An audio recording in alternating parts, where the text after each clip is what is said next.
Assalamualaikum warahmatullahi wabarakatuh. Welcome back to my channel. Nama saya Adi.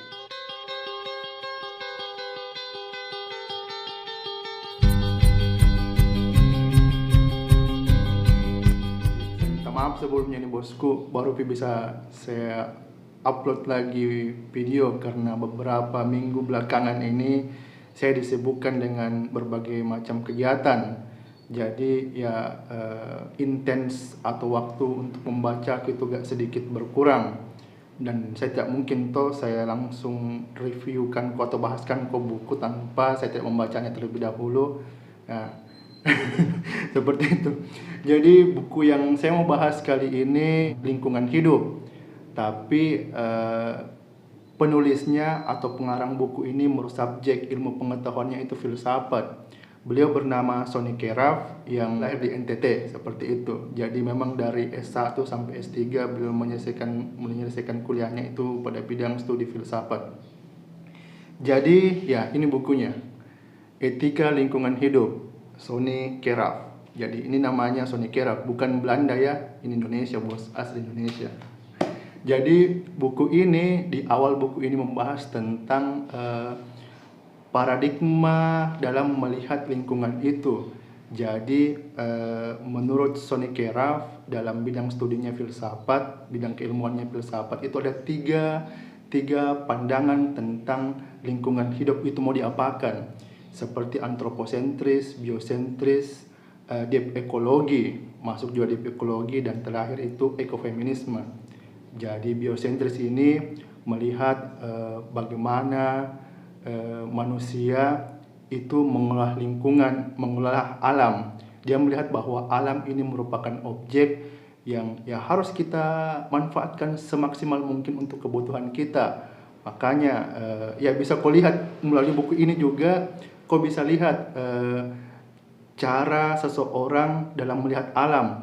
Jadi melalui buku ini kau bisa melihat dia, oh ini pandangannya antroposentris, ini pandangannya biosentris, ini pandangannya ekofeminis. Ya, lanjut mengenai biosentris. Jadi biosentris ini menganggap bahwa antara manusia, alam, tumbuhan, hewan itu sama semua, sama-sama makhluk hidup bos. Makanya di akhir beberapa tahun ini ada kemudian pencetus tentang hak asasi hewan. Beberapa tahun sudah dirayakan.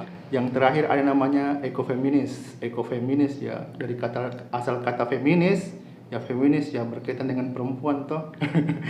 Ya, perempuan ini bukan saya yang bilangnya, ini dari buku. Jadi jangan kau salahkan kini perempuannya. Jadi dia menganggap bahwa perempuan ini didominasi oleh laki-laki dalam melakukan suatu kegiatan. Makanya dia menganggap bahwa peran laki-laki terlalu banyak.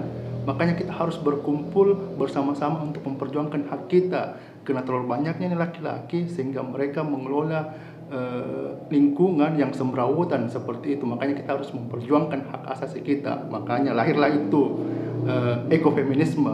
Untuk lebih jelasnya teman-teman baca saja bukunya itu. Seperti itu. Terus di pertengahan bukunya juga dia membahas tentang bagaimana peran-peran negara-negara maju dalam memanipulasi negara-negara berkembang agar supaya alamnya itu mau dikelola. Lahirlah IMF, WTO dan lain sebagainya lah. Lebih jelasnya teman-teman baca saja toh. Begitu. Terus sebagai bahan kesimpulan, Sonny Keraf memberikan sebuah ilmu pengetahuan atau suatu etika yang mana etika ini bisa kita aplikasikan. Jadi menurut Sonny Keraf bahwa paradigma di masa lalu dalam memandang ilmu pengetahuan itu lahir dari pandangan Kartesian.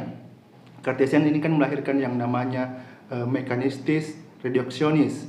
Jadi paham mekanistis reduksionis itu satu permasalahan dipandang dengan satu ilmu pengetahuan. Contohnya kayak begini, kita berbicara mengenai masalah hukum. Nah, kau mencuri kalau dalam ranah hukum, mau kau mencuri karena lapar, mau kau mencuri karena membantu orang, pokoknya kau mencuri itu salah dan harus dihukum dan masuk penjara. Seperti itu. Ini menurut Sonny Keraf ini yang bermasalah, karena dalam memandang persoalan kita cuman satu poin atau satu subjek ilmu pengetahuan tanpa menafikan berbagai macam pengetahuan yang lainnya. Makanya dia memberikan suatu ide atau gagasan yang namanya holistik, pemikiran yang holistik. Jadi kau mencuri bukan hanya dipandang dalam bidang hukum, tapi dipandang dalam bidang sosiologi, dipandang dalam bidang kesejahteraan sosial, kesos, kau dipandang dalam bidang kondisi lingkunganmu, topografimu apa. Jadi dalam beberapa subjek pengetahuan ini kemudian menyimpulkan, kemudian digagaslah apakah kau salah atau benar, seperti itu. Jadi ya seperti itu. Pokoknya banyak sih dia bahas terkait mengenai masalah lingkungan hidup itu. Teman-teman, saya sarankan untuk beli ini buku supaya teman-teman punya wawasan lebih dalam memandang atau menilai lingkungan hidup. Karena permasalahan lingkungan hidup saat ini itu sangat kritis, teman-teman.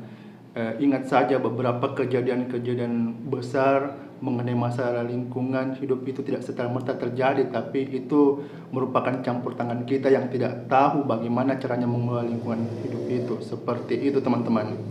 Ya, itu dari saya. Terakhir, jangan lupa subscribe komen, like, kalau bisa di sharing supaya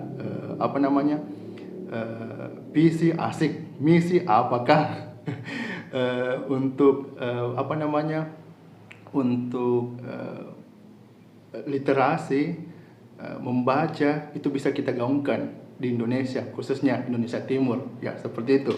Assalamualaikum warahmatullahi wabarakatuh.